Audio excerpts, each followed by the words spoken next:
Ah, mais tout ça, là, ça amène une série de bugs. D'abord, si un électron tourne autour d'un atome, là, il finirait par crasher sur son noyau. Parce que n'importe quelle charge qui subit une accélération, on le voit en physique, ça émet de la lumière. Pas nécessairement dans le visible, hein, ça pourrait être dans les rayons, voyons, dans les ondes Wi-Fi, dans les ondes Bluetooth, dans les ondes radio. C'est comme ça qu'on a développé nos premières radios, c'est comme ça qu'on développe nos routers, c'est comme ça qu'on développe tout ce qui émet ou accepte des ondes électromagnétiques, c'est parce qu'il y a des électrons, des charges qui sont accélérées et ralenties dans une antenne.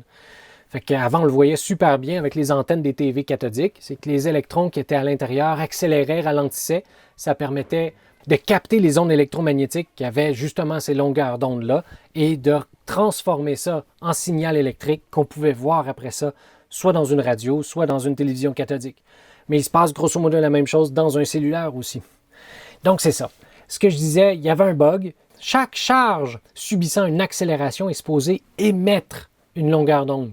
C'est pour ça que quand vous activez votre Wi-Fi de votre cellulaire, sa batterie décharge plus rapidement parce qu'il s'amuse à accélérer des électrons pour renvoyer des ondes sur le réseau Wi-Fi. Même chose pour le 3G ou le 5G, si vous voulez, qui n'est pas si pire que ça.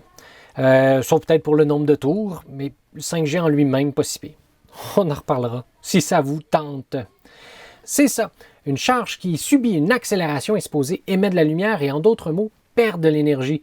Ça veut dire qu'un électron qui est en train de tourner, mais tourner, c'est une accélération. Hein, on est tout le temps en train de tourner vers le centre. Puis, si on n'avait pas cette accélération-là, bien, ça finirait en ligne droite comme ça.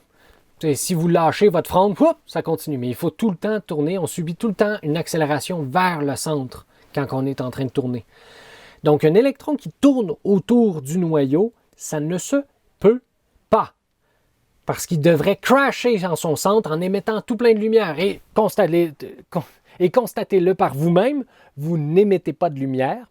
Fermez vos lumières, vous n'émettez pas de lumière. Pourtant, tous vos électrons seraient supposés être en train d'émettre de la lumière parce que ce sont des charges chargées qui tournent. Puis en plus, vous seriez supposé imploser sur vous-même, transformer ça en étoile en neutrons dans une explosion épouvantable où les électrons vont fusionner avec les protons. Fait que ce n'est pas ça qu'on voit. Personne d'entre vous en ce moment est en train d'exploser à Sorel-Tracy. Ce n'est pas la Troisième Guerre mondiale, c'est que les électrons ne tournent pas autour des atomes. On se l'imagine comme, mais ça ne peut pas être ça, ça ne respecte pas la physique. Fait que regardons les expériences là. Oui, c'est vrai, les atomes sont faits essentiellement de vide. On a besoin d'électrons pour avoir du volume, pour faire des liaisons, pour créer des courants électriques. Mais on se l'imagine comme étant un électron qui tourne autour, et ça, on le sait, c'est faux. C'est juste pour s'aider à se l'imaginer. Mais là, il faut essayer d'expliquer, puis on est capable maintenant de le faire, et c'est là que la physique quantique réussit à l'expliquer.